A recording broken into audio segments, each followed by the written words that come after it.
जय हिंद, जय किसान साथियों। Welcome to my YouTube channel Abhyas classes. आज मैं चलूंगा बताया था जैसे कि संस्कृत का 20 लेक्चर में सारा संस्कृत व्याकरण खत्म कर दूंगा और वही उसी में से केवल पूछा जाएगा आपके एग्जामिनेशंस में, जो क्लास 10 का एग्जामिनेशन होता है उसमें पूछा जाएगा, जिसमें से 50% लगभग 50% क्वेश्चन संस्कृत व्याकरण से रिलेटेड होते हैं। तो समझते हैं सबसे पहले कि संस्कृत होती क्या है। संस्कृत क्या है? संस्कृत विश्व की सबसे अधिक संस्कारित, अति प्राचीन, अति प्राचीन सभी भाषाओं की जननी देववाणी भाषा है। देववाणी भाषा है। तो हम इच एंड एवरी शब्दों के, इच एंड एवरी वर्ड, सभी शब्दों को हम समझाते हैं। संस्कृत विश्व के सबसे अधिक संस्कारित, मतलब संस्कृत से ही संस्कार का उत्पन्न हुआ है दोस्तों। 16 संस्कार भी संस्कृत में ही पढ़े होंगे कि हमारे मानव जीवन में, हिंदू धर्म में क्या होता है, सनातन धर्म में संस्कार, इसमें संस्कार का झलक पाया जाता है। अति प्राचीन, सबसे प्राचीन है, सबसे प्राचीन, आज से नहीं है, बहुत सबसे प्राचीन है। सभी भाषाओं की जननी, सभी भाषाओं की जननी। जननी क्या किसे कहते हैं? जन्म देने वाले को। यानी कि ये जो संस्कृत है वो सभी भाषाओं की जननी है। देववाणी भाषा है, मतलब देवताओं के द्वारा जो शब्दों का प्रयोग करता है, जिन भाषाओं का प्रयोग किया जाता है वो भाषा है संस्कृत, इसलिए कहा गया देववाणी भाषा है। समझिए संस्कृत क्या होता है। अब चलते हैं, संस्कृत कितने भागों में बांटा गया है। संस्कृत को बिल्कुल 2 भागों में बांटा गया दोस्तों। संस्कृत व्याकरण और संस्कृत साहित्य। संस्कृत व्याकरण और संस्कृत साहित्य। संस्कृत व्याकरण के बिना संस्कृत साहित्य को समझ पाना बहुत मुश्किल है, इसलिए संस्कृत व्याकरण संस्कृत साहित्य का समझ सकते हैं रीढ़ है, तो समझना बैकबोन है। समझना होगा कि संस्कृत व्याकरण किसे कहते हैं। और एक चीज और दोस्तों, हमारे कुछ बच्चे कमेंट किए थे पिछले इंट्रोडक्शन क्लास में कि सर मोशन एंड मेजरमेंट का एक टॉपिक चैप्टर बना दीजिएगा। और दूसरा एक बच्चा और क्या था कि सर ये हिंदी एप्लीकेशन, उस बच्चे का कहने का मतलब होगा शायद ये कि हिंदी में पत्र लेखन कैसे किया जा सके, वो सब। तो उस सब का पार्टिकुलरली छोटा वीडियो बनेगा, पार्टिकुलरली कोई दिक्कत नहीं है।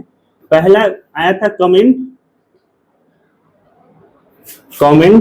कि मोशन एंड मेजरमेंट का वीडियो बनाना है। दूसरा मेरे को भी होमवर्क मिलता है दोस्तों। मेरा दूसरा होमवर्क है हिंदी में पत्र लेखन,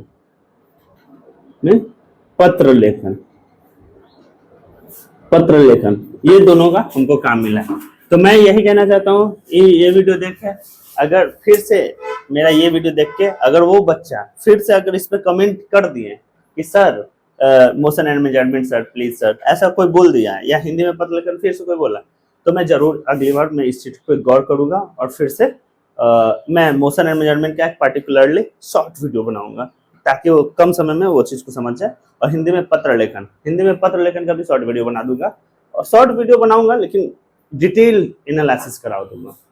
तो चलते हैं आगे, क्या संस्कृत व्याकरण और संस्कृत साहित्य। सबसे पहले संस्कृत व्याकरण किसे कहते हैं या संस्कृत व्याकरण किसे कहते हैं या संस्कृत व्याकरण क्या है ये समझते हैं। संस्कृत व्याकरण संस्कृत में पहले समझते हैं तो फिर हिंदी में समझेंगे। संस्कृत व्याकरण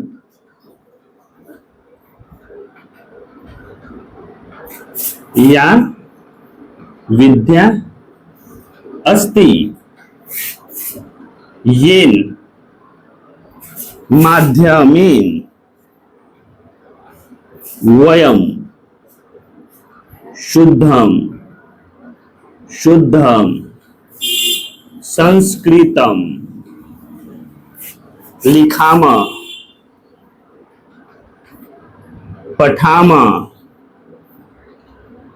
वदामश्च, वदामश्च, वदामश्च, अर्थात अब आप लोग लिखेंगे, मैं बोलूंगा, इसका हिंदी बोलूंगा। मैं पहले संस्कृत एक और फिर से बोल के सुना। संस्कृत व्याकरण या विद्या अस्ति येन माध्यमेन वयम शुद्धम शुद्धम संस्कृतम लिखामः पठामः वदामश्च। इसका अर्थ ये हुआ कि संस्कृत व्याकरण वह विद्या है जिसके माध्यम से हम लोग शुद्ध शुद्ध संस्कृत लिखते हैं, लिखने, पढ़ने तथा बोलने का ज्ञान प्राप्त होती है दोस्तों। बस यही है संस्कृत व्याकरण। अब समझते हैं संस्कृत व्याकरण को कुल कितने भागों में बांटा गया है।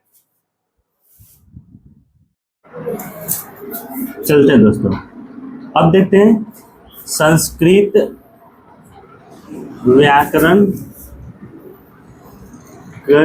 का मुख्य 5 भेद होते हैं। 5 भेद बोल सकते हैं या 5 भागों में बांटा गया है। पहले होगा वर्ण विचार, दूसरा होगा शब्द विचार, तीसरा होगा चिन्ह विचार, चौथा होगा छंद चिन्ह विचार, शब्द विचार के बाद वाक्य विचार लिखे तब चिन्ह विचार,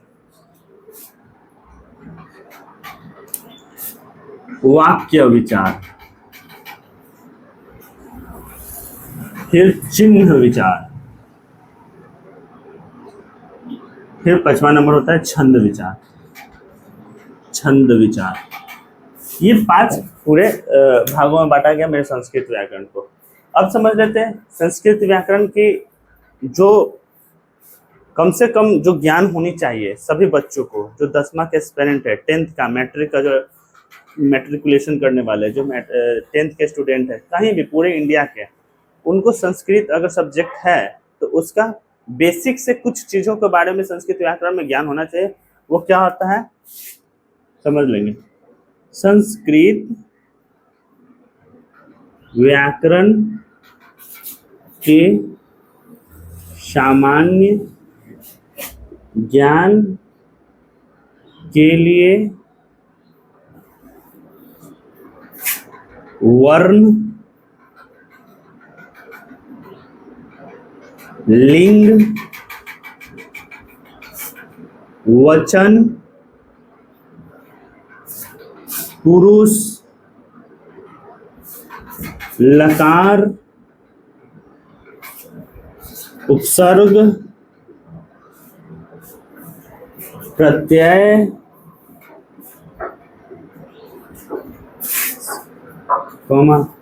समास तथा कारक, कारक की, समास के बाद कारक, कारक भी हो गया, समास भी हो गया,